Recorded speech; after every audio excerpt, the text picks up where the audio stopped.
అచ్యుత ఏడుకొండలు X లో నారా లోకేష్ గారికి ఒక పోస్ట్ పెట్టాడు. ఇక్కడ మాకు ట్రాన్స్ఫార్మర్ రోడ్డుకు అడ్డంగా ఉంది, దీనివల్ల ప్రజలు ఇబ్బంది పడుతున్నారు, లో వోల్టేజ్ సమస్య ఉంది అని చెప్పేసి ఎక్స్ లో ఒక పోస్ట్ పెడితే నారా లోకేష్ గారు స్పందించి దాన్ని వెంటనే నాకు ట్యాగ్ చేసి నాకు ఆ బాధ్యత అప్పచెప్పారు. ఒక ఎక్స్ మెసేజ్ మా యువ నాయకుడు నారా లోకేష్ గారు తనకి ఎక్స్ లో ఒక అభిమాని సమస్య ప్రజా సమస్యని ఆయన దృష్టికి తీసుకొస్తే దాన్ని ఎక్స్ లో నాకు ట్యాగ్ చేశారు. మా యువ నాయకుడు నారా లోకేష్ గారు చెప్పారని మేము వెంటనే వచ్చి ఇక్కడ ప్రజలను కలిసి ఇక్కడ సమస్య తెలుసుకున్నాం. లో వోల్టేజ్ సమస్య పరిష్కరించాం. 1,87,000తో చక్కగా దిమ్మగట్టాం, ట్రాన్స్ఫార్మర్ పెట్టాం, లో వోల్టేజ్ సమస్య పరిష్కరించాం. అంతేకాదు అదనంగా ఓ సిమెంట్ రోడ్డు బోనస్ గా సిమెంట్ రోడ్డు కూడా అక్కడ వేస్తున్నాం. ఇది ఎన్డీఏ పాలన, అదే చంద్రబాబు గారి పాలన, అదే యువ నాయకుడు లోకేష్ గారి మోటివేషన్. ఈ రోజు ఎన్డీఏ ప్రభుత్వంలో చంద్రబాబు గారి నాయకత్వంలో ఒక సమస్య ఏదైనా ఉంటే దానికి వెంటనే స్పందిస్తున్నాం.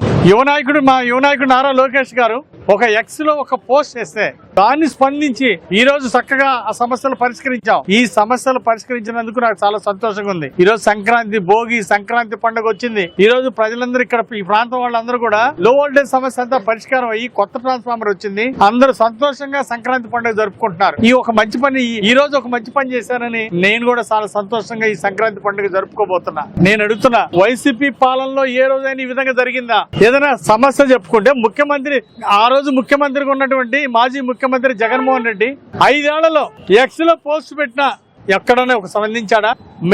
ముఖ్యమంత్రి గారికి మెయిల్ పెట్టినా ఎక్స్ లో సమస్యను ఆయన దృష్టికి తీసుకెళ్లిన వినతి పత్రాలు సమర్పించిన గతంలో ముఖ్యమంత్రి గారికి జగన్మోహన్ రెడ్డి గారు ఆయన ముఖ్యమంత్రిగా ఉంటే వినతి పత్రాలు సమర్పించినా లేదు, సమస్యను మెయిల్లో చెప్పినా లేదు, ఎక్స్ లో పోస్ట్ చేసినా లేదు. అంటే సమస్యలన్నీ గోడకు చెప్పినట్టే. గత వైసీపీ పాలనలో ఏదైనా ఒక్క సమస్య పరిష్కరించారా మీరు? అంటే ప్రజా సమస్యలు గాలి కుదిలేశారు. ఏమంటే 7 సార్లు కరెంట్ ఛార్జీలు పెంచారండి. ఎంత దుర్మార్గం అండి! మిమ్మల్ని 151 సీట్లు ఇచ్చి మిమ్మల్ని గెలిపిస్తే మీరు చేసిన ఉద్దారకం ఏంటి? అంటే ప్రజల మీద పన్నులు భారం మోపుతారా? ట్రూ ఆఫ్ ఛార్జీలు వసూలు చేస్తారా? 7 సార్లు విద్యుత్ ఛార్జీలు పెంచుతారా? ఏంటండి దుర్మార్గం? అందుకే 151 సీట్ల నుండి 11 సీట్లకు వచ్చారు. జగన్ పాలనలో ఎమ్మెల్యేలకు చెప్పినా పట్టించుకోవాలా, మంత్రులు చెప్పినా పట్టించుకోవాలా, ముఖ్యమంత్రి చెప్పినా అరణ్య రోదన, ఎవరికి చెప్పినా గోడకు చెప్పినా ఒకటే. వైసీపీ పాలనలో ఎమ్మెల్యేలకి ముఖ్యమంత్రి చెప్పినా ఒకటే. ఆ విధంగా సాగింది వైసీపీ పాలన. ఈ రోజు మేము